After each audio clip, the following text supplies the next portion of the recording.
Howdy y'all, the Comics Kid 2099 here to talk about an episode of a superhero animated series like I do on most Saturdays. Today, I'll be talking about the final episode of Batman the Animated Series titled Batgirl Returns. If you haven't seen the episode, go do so now or I'll spoil it for you. I'll be spoiling either way, but this way you've been warned. And before I get into the review itself, a quick summary of the plot of the episode. Barbara returns as Batgirl, which you might have guessed from the title of the episode, and investigates a stolen cat statue. She and everyone else thinks that it was Catwoman, but she didn't do it. Catwoman and Batgirl investigate, all while Robin is one step behind them, while Bruce Wayne is overseas handling a business merger. Catwoman and Batgirl find out it was Roland Daggett who stole the statue to lure Catwoman to death. Catwoman steals the statue, Batgirl sends Catwoman to the police, she escapes, Batgirl actively tries to stop Robin from pursuing Catwoman because she is a horrible superhero. Cue credits. I have a lot of mixed feelings on this episode. First, the things I liked. Despite my comments on Batgirl stopping Robin from pursuing Catwoman for some idiotic reason, I do like that Batgirl is portrayed as a pretty competent hero here. We've only ever seen her a handful of times in the series, and this is only her second outing that we've seen where she is in costume, so I still expected her to be kinda bad at this sort of thing, and I was pleasantly surprised to find that I was wrong. Admittedly, the only reason she catches the bad guy is because she made a deal with her to turn herself in if Batgirl asked her to, which is a lot like taking an open book, open notes test with a curve of 2,000 points. But still, she wasn't as awful as I thought she would be, so that's a plus.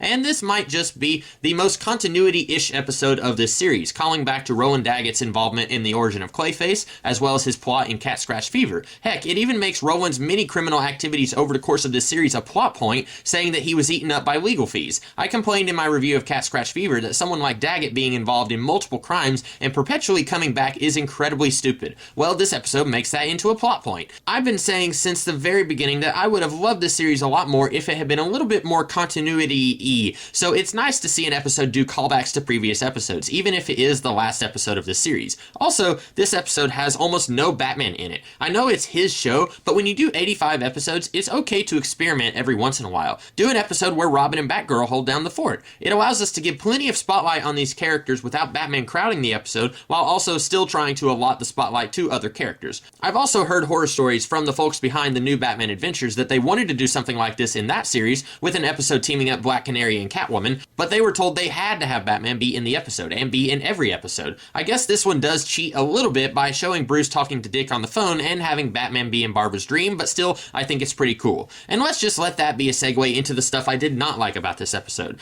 And since I just mentioned it, Barbara having naughty dreams about Batman. Ew. We get hints of these two having some kind of relationship in Mystery of the Batwoman later, and in Batman Beyond, but this might be the earliest instance of something there, and I've never liked it. Between the two male leads of this show, if I had to pick someone to be with Barbara Gordon, I would much rather pair Barbara off with Dick, since there's instances of that being a thing in the comic books. Sure, they don't have much chemistry in this show since they don't spend that much time together outside of the Sub-Zero movie, but they certainly have a lot more than Batman and Barbara do. And I don't want to bring my own idiosyncrasies into this review, but the age difference does weird me out. While Batman of the comics is usually portrayed as being in his very early 30s, I always got the feeling that this Batman is in his early 40s at the youngest. Sure, there might be people out there who could make a roughly 20-year age difference work, but this still grosses me out. Plus, the relationship, which we mercifully don't ever get a full look at in animation, is based on what exactly? This feels more like a schoolgirl crush on a celebrity that she doesn't even know. All she does know about Batman is that he fights crime. That's it.